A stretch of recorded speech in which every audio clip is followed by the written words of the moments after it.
Come and fight!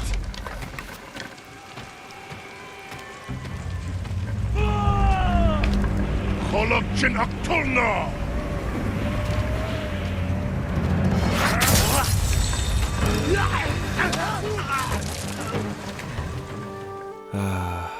Ghost of Tsushima. The game where you play as a samurai who learns that honor gets people killed.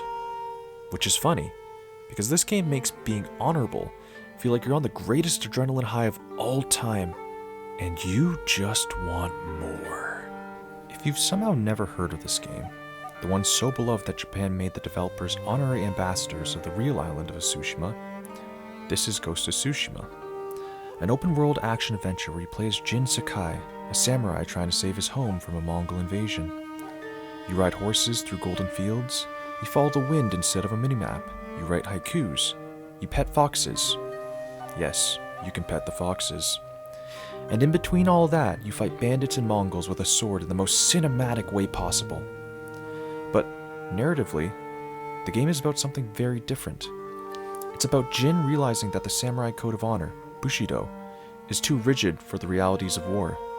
That following the way of the samurai has only gotten his people killed. So he abandons it and becomes the Ghost of Tsushima. This is Lord Shimura, Jin's uncle and the feudal lord of Tsushima.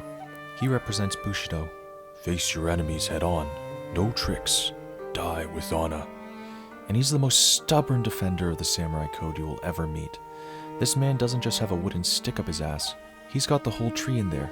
I mean, dude wouldn't even bend his morals for his own nephew when his nephew's methods saved his life. He even scolded Jin for his actions. No appreciation, no thank you, just, no, don't do that, bad. But what if, bad. But uncle, I said bad.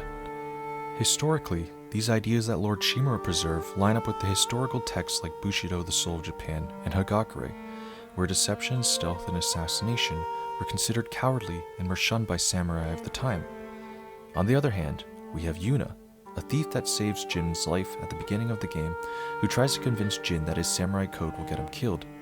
Your code is stupid. Your honor's not worth your life. Do what is necessary to survive. Jin struggles to uphold his samurai code throughout the narrative, realizing as the story progresses that he can't keep hold of his samurai code if he wants to save his uncle and protect his island and people. Therefore, the message becomes clear as the player progresses the story. The samurai code has no place in this war, and you should not play with the intent to be honorable like a samurai. But now let's look at how the game feels when you fight like a samurai. Standoffs are a mechanic in the game that basically act as a playable samurai duel in the movies. The camera pulls back, the wind blows, leaves fly, and the music swells like you're about to duel for a fate far more important than good grades at school. And the boss battles. Oh, the boss battles. Special arenas, dramatic camera angles, and slow tense cutscenes. You don't just win these fights, you look legendary doing it. This is not accidental. Sucker Punch Productions openly said they are inspired by Akira Kurosawa's films like Seven Samurai and Yojimbo, movies that romanticize the wandering samurai and the beauty of sword combat. And it works. People are constantly raving about these duels, and the swordplay is the coolest and most cinematic parts of the game. This review says that the sword fights just feel cool, and this review says that the swordplay adds weight and depth. Also, this review says that the swordplay is the best feature of the game. This person literally says that the katana gameplay feels scripted by God. Not just a god, the god. And this review? Well, you get the point. Players love the samurai combat in the game. Ghost gameplay, on the other hand, feels like samurai combat's less fun older brother who only cares about getting the job done as efficiently as possible. You don't face enemies, you wait for them to turn around. You don't duel, you stab someone in the neck and move on. There's no dramatic wind, no swirl of leaves, no cinematic camera angles. The soundtrack shifts too.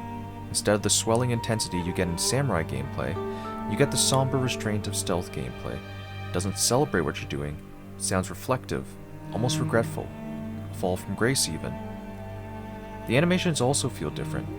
Samurai combat is fluid and expressive, wide swings, clean strikes, visible skill. Ghost takedowns are quick, quiet, and brutal. Efficient, but not beautiful. Mechanically, stealth is extremely effective. It's often the safest way to clear an area. But emotionally, it feels like the game is quietly judging you. Like you're doing what works, but not what's honorable. You're not meant to feel legendary here. You're meant to feel necessary. But maybe that's the point. Maybe Ghost of Tsushima isn't accidentally contradicting itself. Maybe it understands something fundamental about the people playing the game. Jane McGonigal argues in her book, Reality is Broken, that games fulfill a deep psychological need that reality often can't. The need to feel effective, recognized, and significant.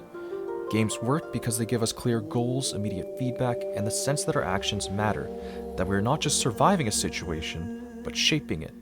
And when you step into a standoff in Ghost of Tsushima, when the winds howl and the music swells, it's not just about giving you the chance to defeat an enemy. No, it's about giving you the chance to step up and be seen. Stealth removes that recognition. It works, it keeps you alive, but it doesn't acknowledge you.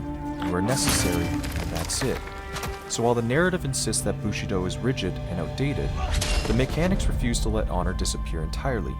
They frame it and amplify it, not because the developers failed to critique honor, but because they understand their audience's needs.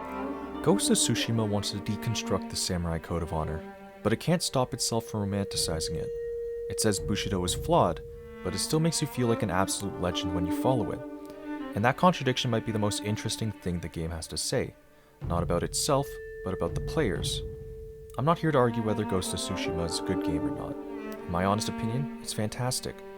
But I do believe the developers intentionally designed samurai gameplay to be captivating and epic, because players don't just want to survive a story, they want to be the hero of it. And when you're designing a game meant to be played, not just watched, giving your players every possible tool to feel legendary isn't a flaw, it's the point, even if that means preserving the very code your story is trying to tear down.